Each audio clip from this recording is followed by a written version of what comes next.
الرحمن الرحيم. اهلا بيكم في قناة مطبخنا المصري. والنهاردة ان شاء الله هنعمل اكلة هي غريبة شوية بس جميلة وصحية جدا. هنعمل الخبيزة، والخبيزة بتجيبيها كده شكلها ده اهو، وبتقطفيها زي الملوخية عادي اهي. انا خليت دول بس عشان اعملهم قدامكم كده اهي. بنقطفوها كده عادي اهي. ودي الزهرة بتاعتها اهي، ورقة صفرا بتقرف. ودلوقتي انا غسلاها ومقطفاها، هخرطها بالمخرطة. وتخرطيها زي الملوخية بيكون افضل من سلقها ورق كده وتضربيها في الخلاط، بتبقى صعبة شوية. ودلوقتي هخرطها وارجع لكم ان شاء الله. ودلوقتي بعد ما خرطتها بالمخرطة، وبالمخرطة بتكون افضل من ضربها في الخلاط. وباقي المكونات هي شوربة، واحدة مرقة، ودي كزبرة معلقتين، ما تكتريش عشان ما يقلبش طعمها يعني على كزبرة جامد، وتوم. ودي طماطم انا ضربها في الخلاط ومصفياها بس مش هاخدها كلها، هناخد معلقتين بس. ودلوقتي هنبدأ. ودلوقتي هنحط الحلة على النار ونحط معلقة سمنة،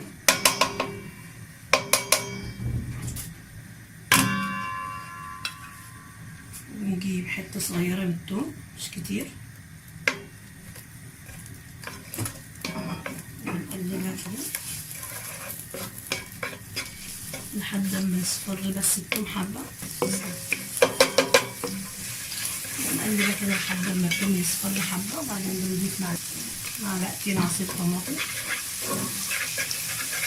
دلوقتي الثوم اصفرت اهي، نحط معلقتين صلصة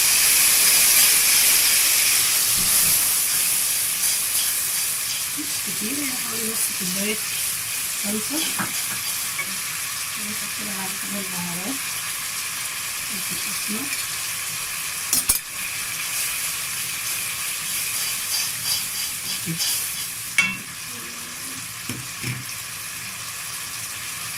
بهارات لحمة،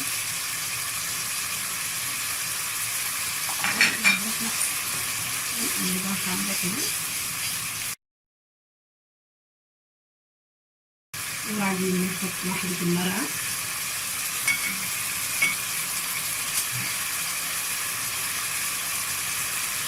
الملح، بتبقي عاملة حساب الشوربة ان هي فيها البهارات والملح بتاعها. نقلبها كده بالمشي،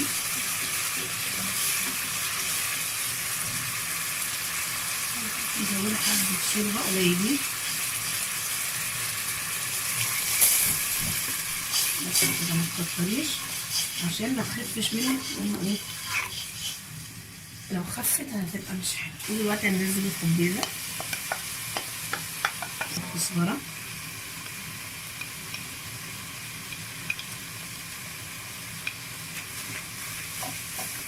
تزوديها بالشوربة كده بالحبة لغاية ما تشوفي القوام اللي انت عايزاه، يعني عايزاها تخينة عايزاها خفيفة براحتك. تاخد غلوتين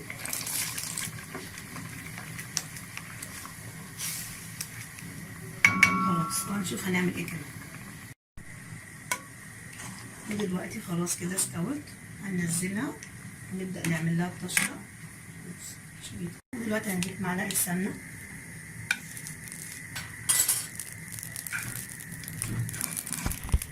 وهنحط باقي الثوم،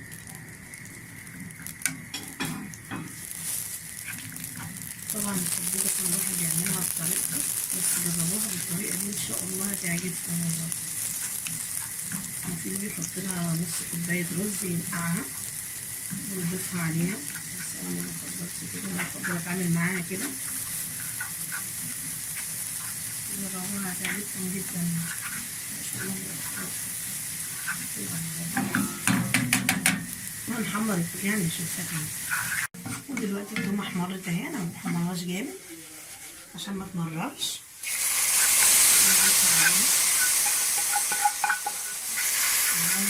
روعة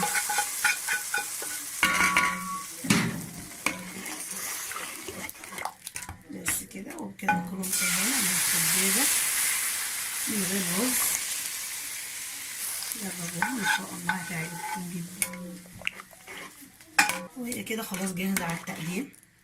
وده الشكل النهائي للخبيزة، جربوها ان شاء الله هتعجبكم وبالهنا والشفا.